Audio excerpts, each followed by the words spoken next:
Hello everyone, welcome to the Redmen TV. Liverpool taking on Arsenal. Massive clash on Friday night football. I cannot wait for this one. I'm joined by Chris Pajak. I'm joined by Tom Dutton. It's the Scouse trio of terror in the house. In the house. In the house. In the hizzo. Oh no. Tom, look, as mentioned, this is a massive game in the race for top four. We do this all the time. Every game for Liverpool is massive because it's big in our lives. Yeah. But look, this is one of those moments where if Liverpool are going to start to put the pressure on, or shift the pressure over to Spurs and to Arsenal, we need to start putting a little bit of distance between us and these teams. Yeah. The fixtures that are lined up, Chelsea have got Everton, which could be a tough one, but whatever. Spurs have got Burnley, there's potential there. Man United, Leicester. Yeah. There's a guarantee that one of us at Arsenal are going to, or both could drop points in this game, so we need to make sure to the best of our ability that we get those 3 points and we start looking up the table rather than over our shoulder. Definitely, and it's a proven point for us. We had Man City was a proven point, we failed. Yeah. Spurs, proven point, we failed. And I think, look, we've got to come in now where our attackers are on fire, our defence seems to be sort of assured. And look, if Arsenal, we're better than Arsenal. I'm not asked. We are better than Arsenal, and we should be winning this game. Yeah. We're not better than City. we're definitely not better than... Genuinely, we're not. And look, Spurs, work rate-wise, give us a run for the money. Arsenal, I think we're better in most aspects of the game, let's beat them. And this is the job for me, Chris, is that will be confirmed, hopefully, come the end of the season. Look, we took a step in the right direction last year. We squeaked in ahead of Arsenal into the Champions League places. This season is literally all about keeping them out, because I don't think Arsenal are going to challenge. That title challenge is done for everyone apart from City. I don't think they're going to be second or third. I think there will be. I feel like the way the season's progressing, unless Chelsea have a bit of another big wobble, it's probably us, Arsenal and Spurs battling out for that fourth place. I think it will be. I think the potential for any of those sides to get third place as well, to be honest with you. But in all likelihood, I would say it's going to be City, United, Chelsea, and then one of us. Yeah. And so, as big a game as it is against Manchester City, as big a game as it is against Manchester United and all them, these are the games that we need to take points off our major rivals going forward. We did it early on in the season. We smashed them in the face. We dicked them in the eye. We beat them 4-0. Yeah. We loved it. Yeah. Now we've got to go away at the Emirates and do exactly the same. Yeah. And let's not fool ourselves. I don't think they'll play 3 at the back against us this time. No. That didn't work out for them last time. They've moved to a 4-2-3-1. They've managed to get a decent result against Newcastle, where I think they won 1-0 against Newcastle. They obviously drew the game before that.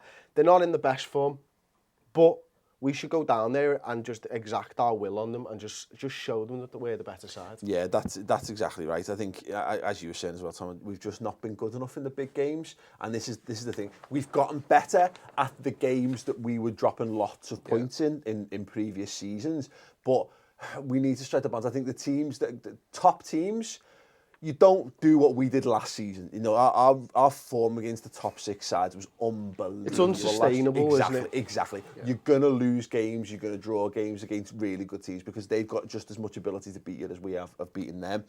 But we do need to strike a healthier balance between putting away the sides you're meant to put away, but also keeping the other big boys at bay by flexing your muscles and showing that you're bigger and better. Psychologically speaking, that's why this game for me is so big, is because it means that Arsenal all of a sudden are going, it's 4 points. Now look, that's been growing and contracting a lot in the last month or so. But you go into January and we go back to 13-14. I remember we started to hit form in the January that season. Obviously we battered Arsenal along the way. And what Liverpool need to get into now is keeping this unbeaten run going, keeping the points ticking over, so that Arsenal...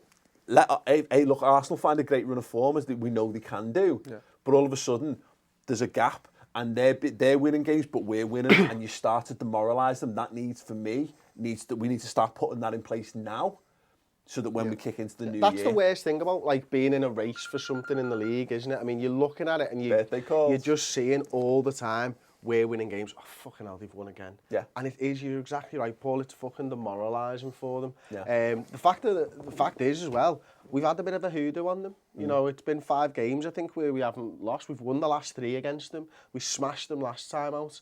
We've obviously had the late winner at the Emirates. Was it last season, the 4-3? First game of the season. Yeah. You know, they've struggled against us because they match up with us so well, and they're not going to sit back and defend, and that's great for us. Yeah. But they can still score goals on us. Let's not kid ourselves. That's the thing. It's going to be, as much as I'm confident, it's going to be tough, and it all depends on how they come out at us, because look, we've came up against a lot of low block sides this season.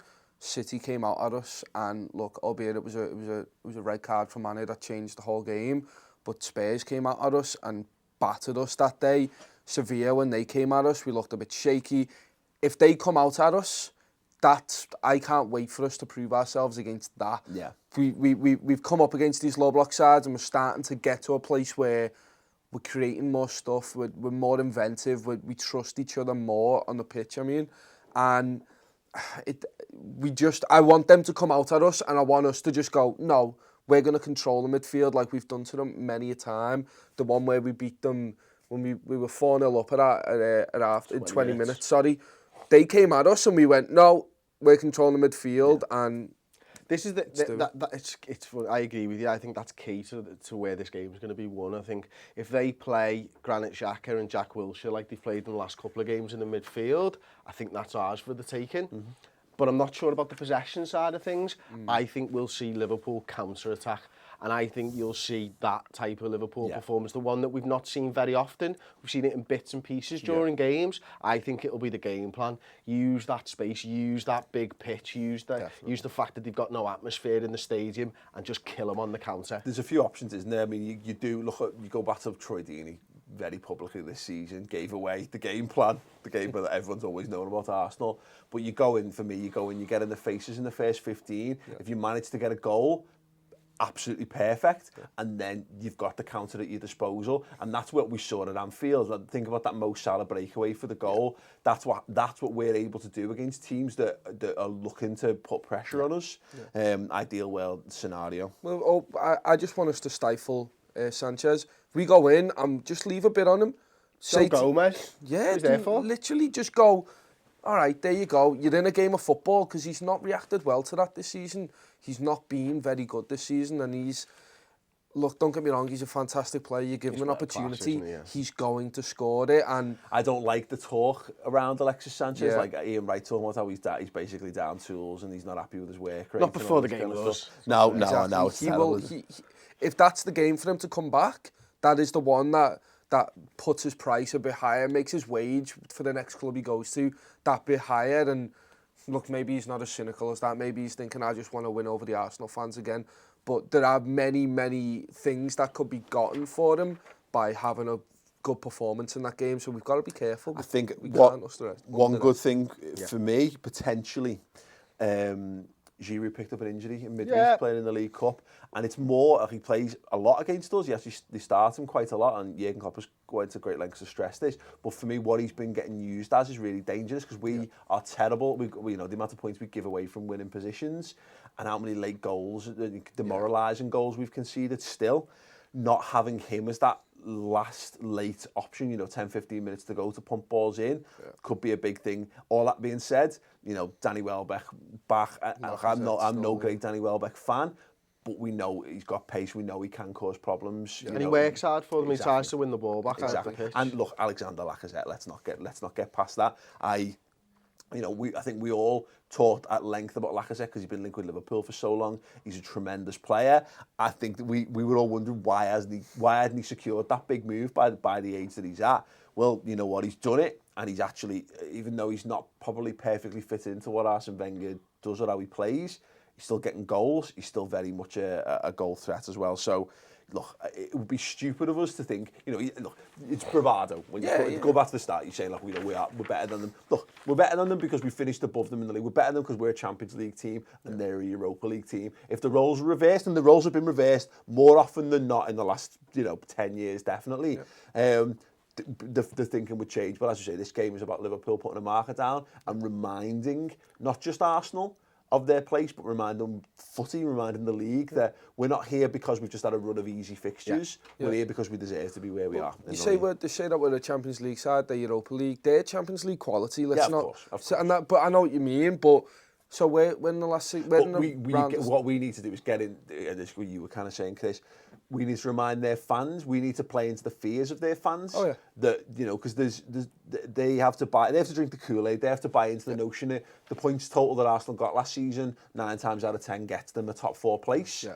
They have to buy good sides now getting more points than that, so that's not good enough. They have to buy. We have to make them. We have to make all their fears real.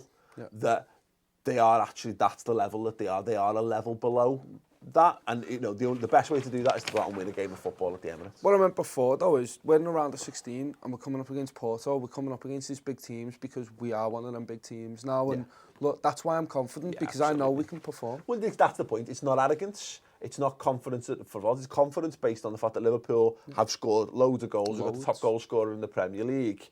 We're ahead of them in the league. We finished higher than them last season. Exactly. Our front four is fearsome, just like theirs is, but we're a better side. Just show them. And again, it's about down to proving it. We will be doing our preferred 11s in a moment, but before we do, quick reminder to everyone that we've just completed Exclusives Week on the Redmen TV. Now, the exclusives don't stop there, of course, but we had interviews with some fantastic people: Joel Matip, Jordan Henderson, Joe Gomez, Peter Moore, Kenny Dalglish, and a whole host more. So if you want to check out those, go to the redmentv.com, or if you want the short link, it's bit.ly/RMTV in caps, and then lowercase join.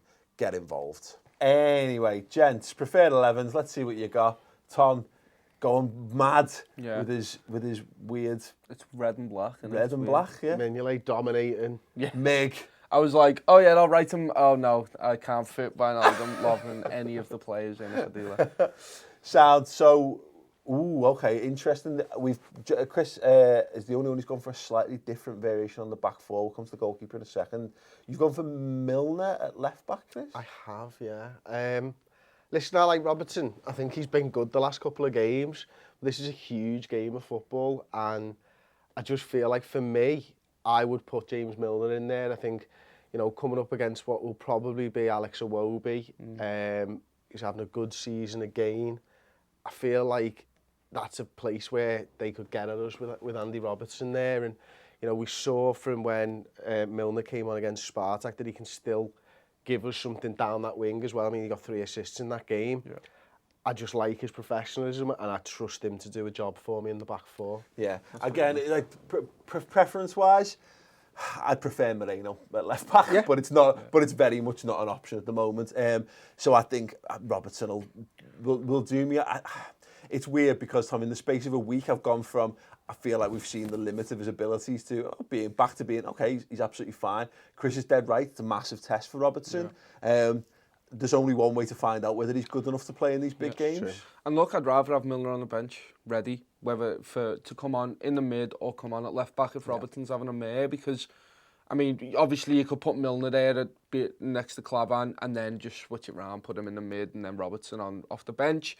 I don't know, I think Robertson has proven he deserves another goal. He deserves a goal against a massive club and a big game. Yeah. So we've all got Jordan Henderson anchor in the midfield. We've all got Gini Wijnaldum. Yeah. But Tom's gone for Adam Lallana. Yeah, basically, you know how they played the other day and Hendo kept going forward a touch more? Mm-hmm. I think I want to see that. That's why I put them as the two. Yeah. I want Henderson to be able to go forward, and I want Gini to be just the more responsible. Honestly, I really do. I think, Chris, my thinking with your midfield is you've gone to dominate Arsenal's midfield there. Yeah, I've gone for the same midfield that dominated them at Anfield. That was the midfield three that we played. We were at the time, we were all talking about it. Is it too industrious? Is there enough creativity in that? Well, we dominated that game.